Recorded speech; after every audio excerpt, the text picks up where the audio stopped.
What's going on, Lakers Nation? My name is John, and I'm a diehard Lakers fan. And if you want to keep up with all Lakers content, I'm talking news, injuries, updates, rumors, and much more, you're in a perfect place, man. Make sure you smash that subscribe button to join the family. Let's go ahead and get into some of this Lakers content, man. All right, y'all. So for today's video, I am going to give my 3 reasons why I think that the Lakers are going to beat the Warriors in 6 games. Let's go ahead and get into it, man. Let's waste no time. First reason I have is I just think this is a bad matchup for the Warriors, man. As we know, playoffs is all about matchup hunting, and the Warriors just simply don't match up with the Lakers. The Lakers have the ability to run the small ball that the Warriors really only have, and the Lakers also can run their big ball that the Warriors can't match. Don't you worry. If that's not making no sense, I'm going to explain it to you. So the Warriors' big is Kevon Looney. He's 6'9", 223. He can't really stay with players in the perimeter. But the Lakers can easily force him to come out and match that size of Kevon Looney by playing Ruchi Hakamura at the 5, who's 6'9", 230, who's even heavier than him, or even going with the smaller ball of Wenyen Gabriel, who's also 6'9", 210. I mean, to be real with you, the Lakers could even go with Jared Vanderbilt if they want on Looney, because that's what I'm trying to get at. The Warriors don't really pose a threat as having a real big, but on the flip side of it, the Warriors will never be able to match any type of big lineups that the Lakers run. I mean, if the Lakers decide to run with AD at the 5, that's their big lineup. I mean, AD is 6'11". I mean, he's listed at 6'11". He should be like 7 foot, but 6'11", 253. So not only towering over Kevon Looney, but also just being stronger, muscling Kevon Looney up more. That's going to be a tough matchup. So I think that's going to draw for a lot of matchup nightmares for the Warriors, because you're going to have to send doubles. And when you send doubles, that means that there's somebody open. As far as I know Warriors fans are going to be saying right now, they're like, well, what about matching up with Curry? As far as matching up with Curry, man, look, you just can't match up with greats like that. You can't just shut down a great. He is a goated player. We've seen what he did in that game 7. But one thing that we do know about Curry is that he does tend to struggle when bigger and stronger defenders just tend to guard him and really muscle him up, because he is like a shorter guard in the NBA. And if you think about it, I just said bigger, stronger defenders who tend to muscle players up.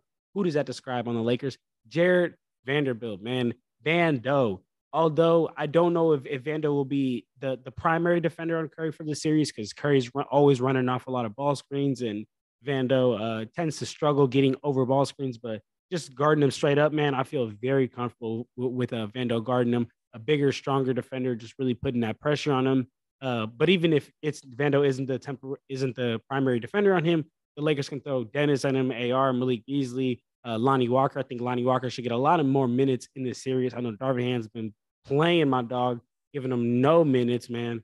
But I think I think Curry will just be not easily taken care of, because you don't easily take care of goats. But I think he will really feel that pressure, and it'll be a physical series for him. Between Lonnie, between Jared Vanderbilt, between what Dennis and them do, they're going to try to just have to be physical with him, man.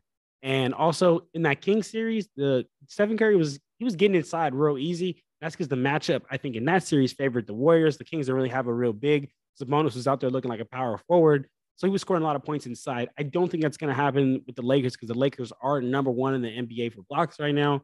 And they got a bunch of trees in there, so I don't think it's going to happen. My reason number 2 is the bench, man. I mean, in the Grizzlies versus Lakers series, one difference maker for the Lakers was their depth, man. It was the fact that the Lakers really had the deepest team in the NBA, and their bench was playing like the best bench in the NBA. Game 1, we seen Ruchi Hakamura go off for 29 points. Game 4, Austin Reeves 23. Game 6, D'Lo 31. And I mean, there were so many games in between then as well that D'Lo hit big shots, or Austin Reeves came up and hit some big threes. Even players like Malik Beasley stepped up, man. And I mean, when you look at the Lakers' depth, I've been watching every Lakers game this season, so I know that the Lakers really tend to struggle when AD doesn't perform well. They've been so deep this year, and not this year, in this playoff run so far, that the Lakers were able to get 2 wins in games that AD honestly didn't have that dominant of a game. While on the flip side, the Warriors, their bench has been non-existent. I mean, damn near their stars have been non-existent, to be honest. Just Stephen Curry's been coming up huge. I mean, the Warriors are having to rely on Curry's 50-point game. Don't get me wrong. That was a historic, crazy, goated 50-point game. But if you got to rely on Curry's 50-point game just to get you a win, I mean, where is the bench? The bench has got to come up here, and I just think the bench is for the Warriors has no help, while the Lakers got it. Out of all the teams left right now in the playoffs, the Lakers are second for most bench production. The Heat are number one, and out of all the teams left for bench production, the Warriors is dead last. So another key point as to how the Warriors bench really needs to step up. I mean, to be honest with you, I think a key to the series for the Warriors is actually going to be getting that bench contribution, right? So I'm talking about Dante DiVincenzo has to come up huge. I know Wiggins doesn't come off the bench, right? But Wiggins has to come up huge. Clay can't go 1 for 10 in a half. Jordan Poole can't just have more turnovers than he does points. These players have to step up because the 50-point heroic worked against the Kings. But I don't think that's going to work against the experience and just much better Los Angeles Lakers, in my opinion. And let's get to the third and final reason. I know this may sound silly, but the third and final reason is offensive rebounding and second chance points, man. I mean, that makes a real difference in games and series. The Lakers are already the bigger team. I already talked about how the Lakers lead the league in blocks, and they're going to now face a smaller team. So with the Lakers having being a bigger team, they have the advantage in the paint. Right now, the Warriors are currently allowing 17 opponent 17 opponent second chance points. Sorry, that's kind of hard to say. Try to say that like 5 times.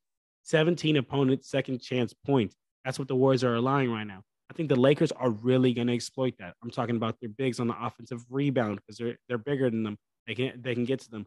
I'm talking about the Warriors' silly turnovers. Right? We all know that the Warriors actually lead the league for turnovers. So they have a lot of silly turnovers, which will turn into easy second chance points for the Lakers. And as far as the whole rebounding, because I know a lot of people are talking about, wow, like Kevon Looney is going to be such a problem. Kevon Looney is a big guy. He's doing his thing. But like how I started in my first argument, how I started my first point, Kevon Looney was doing his thing against Sabonis, who's a power forward. Kevon Looney is going to get met with dudes who are big, just as big, if not bigger than him, man. So I think that the offensive rebound is going to be a huge part, and that's going to favor the Lakers. That right there is 3 reasons why I got the Lakers winning. I know I said 3, but real quick, watch this. I'm gonna give y'all one more, man. And here's a quick bonus. I think this is a mental game, right? This is physical, but it's also mental. The Lakers won the season series between the Lakers and the Warriors. Actually dominated the season series, and I think that they're gonna have that, that mental advantage. They're gonna remember that coming into it, and with all these other factors, ultimately, I do think the series is gonna be decided on the defensive end, and the Lakers is the better defensive team, and the Lakers just match up better than what the Warriors can do, man. So here are my 4 reasons. I gave y'all 4, man. I gave y'all 4. So if you stay to the end of the video, you know that this was actually 4 reasons and not 3. Here's my 4 reasons as to why I got the Lakers beating the Warriors, and I got them in 6 games. Man, I hope you guys enjoyed this video. Stay tuned. We're going to be dropping a lot more Lakers content on this channel. But for now, we out of here. Peace. All right, Lakers Nation.